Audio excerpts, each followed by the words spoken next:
महिला आरक्षण बिल को लेकर राहुल गांधी ने प्रेस कॉन्फ्रेंस को संबोधित किया। उन्होंने कहा कि सदन में महिला आरक्षण बिल लाया गया। बिल में दो चीजें संबंधित पाई गई, जिनमें एक की महिला आरक्षण से पहले जनगणना होगी और दूसरा परिसीमन करना होगा, और इन दोनों को करने के लिए कई साल लगेंगे। महिला आरक्षण आज किया जा सकता है, लेकिन सरकार यह करना नहीं चाहती है। राहुल गांधी ने कहा कि सच्चाई यह है कि यह आज से 10 साल के बाद लागू होगा। डाइवर्जन ओबीसी सेंसस से हो रहा है। मैंने संसद में सिर्फ एक संगठन की बात की जो हिंदुस्तान की सरकार को चलाता है, कैबिनेट सचिव और बाकी के सभी सचिव। इसे लेकर मैंने एक सवाल किया था।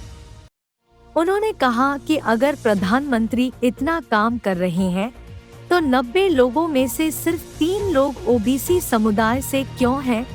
ओबीसी अफसर हिंदुस्तान के 5% बजट को कंट्रोल करते हैं। प्रधानमंत्री हर रोज ओबीसी की बात करते हैं, लेकिन उन्होंने ओबीसी के लिए किया क्या? क्या हिंदुस्तान में ओबीसी की आबादी 5% है? कांग्रेस नेता राहुल गांधी ने कहा कि मैंने सिर्फ यह सवाल पूछा कि क्या हिंदुस्तान में ओबीसी की आबादी 5% है? अगर नहीं है तो ओबीसी हिंदुस्तान में कितने हैं और है उन्हें भागीदारी मिलनी चाहिए। भाजपा को जनगणना और परिसीमन को हटाकर महिलाओं को भागीदारी देनी चाहिए।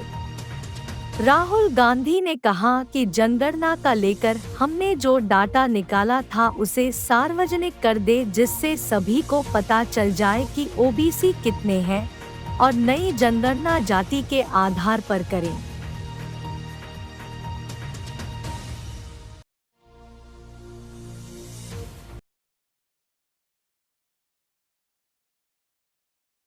ओबीसी निर्णय ले रहे हैं, और मैंने सिर्फ यह सवाल पूछा क्या हिंदुस्तान में ओबीसी की आबादी 5% है? यह मैं जानना चाहता हूं। अगर 5% है तो फिर वो ठीक है, उसको मैं एक्सेप्ट करने के लिए तैयार हूं। मगर अगर वो 5% से ज्यादा है तो मुझे यह पता लगाना है, और एक बार मैं मन बना लेता हूं, मैं छोड़ता नहीं हूं। मुझे यह पता लगाना है ये ओबीसी हिंदुस्तान में कितने हैं, और जितने हैं उतनी भागीदारी इनको मिलनी चाहिए। अब आप किसी लोकसभा में किसी भी एमपी से पूछ लीजिए, लोकसभा को टेंपल ऑफ डेमोक्रेसी कहा जाता है। आप किसी भी बीजेपी के एमपी से पूछ लीजिए कि वो कोई डिसीजन लेता है, कोई कानून बनाता है, कोई कानून बनाने में भाग लेता है, किसी से भी पूछ लीजिए। बिल्कुल नहीं।